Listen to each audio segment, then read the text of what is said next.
अस्सलामुअलैकुम वरहमतुल्लाहि ताला वबरकातुहू। मोहतरम नाजरीन, इंशाअल्लाहुल अज़ीम आज हम बयान करेंगे कि अगर किसी ने सजदा सहू करते हुए सिर्फ़ एक सजदा किया तो नमाज का हुक्म क्या है। यानी कि कोई ऐसा शख्स है जिस पर नमाज पढ़ते हुए वाजिब की तर्क की बुनियाद पर सजदा सहू वाजिब हो गया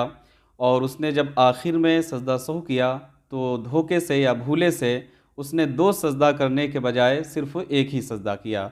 सजदा सहू जब हम करते हैं तो आखिर में बैठते हैं और तशहुद पढ़ने के बाद एक तरफ यानी सीधी जानिब दाहिने जानिब सलाम फेरते हैं और फिर दो सजदा किए जाते हैं, तो उसको सजदा सहू कहते हैं। और सजदा सहू में जो दो सजदे हैं, अगर किसी ने सिर्फ़ एक ही सजदा किया और अपनी नमाज को मुकम्मल कर ली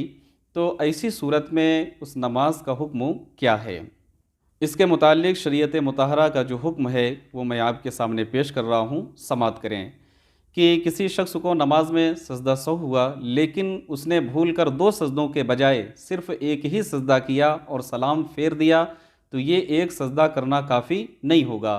क्योंकि भूल कर होने वाली गलती के लिए दो सजदे करना ये ज़रूरी है, जिसे सजदा सहू कहते हैं। हदीस मुबारका और सहाबा कराम रिदवानुल्लाहि ताला अलैहिम अजमईन के अमल से यही साबित है। लिहाजा अगर किसी ने एक सजदा किया और सलाम फेर कर नमाज मुकम्मल कर ली,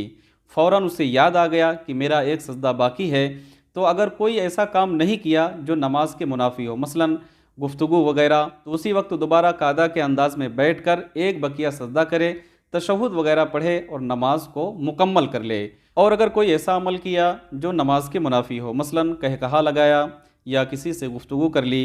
या मस्जिद से बाहर चला गया, तो इस सूरत में नमाज मकरूह तहरीमी हो जाने की वजह से नाकिस तौर पर अदा हुई, और हर वो नमाज जो कि मकरूह तहरीमी के सबब नाकिस हो जाए उसे दोबारा पढ़ना ये ज़रूरी है। तो असल मसला ये है कि नमाज पढ़ते हुए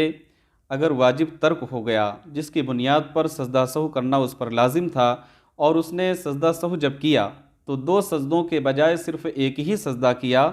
तो ऐसी सूरत में अगर उसे फ़ौरन याद आ गया और उस दरमियान उसने कोई बातचीत नहीं की या किसी से गुफ्तगू नहीं की, कोई ऐसा अमल नहीं किया, खामोश था, तो फ़ौरन कायदा के अंदाज़ में यानी जिस तरीके से तशहुद के हालत में बैठते हैं उस तरह बैठे और एक सजदा को मुकम्मल करे, तशहुद वगैरह पढ़कर अपनी नमाज को मुकम्मल कर ले। और अगर उसने कोई ऐसा काम कर लिया यानी किसी से गुफ्तगू की या कहकहा लगाया या मस्जिद से बाहर चला गया, तो उसकी जो नमाज है वो नाकिस तौर पर अदा हुई, क्योंकि मकरूह तहरीमी होने की बुनियाद पर जो नमाज नाकिस हो जाए उसे दोबारा पढ़ना ज़रूरी है, तो उसे चाहिए कि फिर से उस नमाज को वो दोहरा ले, दोबारा पढ़े। अल्लाह ताला की बारगाह में दुआ है कि मौला ताला हम तमाम को इस मसाले पर अमल करने की तौफीक रफ़ीक अता फ़रमाए। अस्सलामु अलैकुम रहमतुल्लाहि ताला व बरकातहू।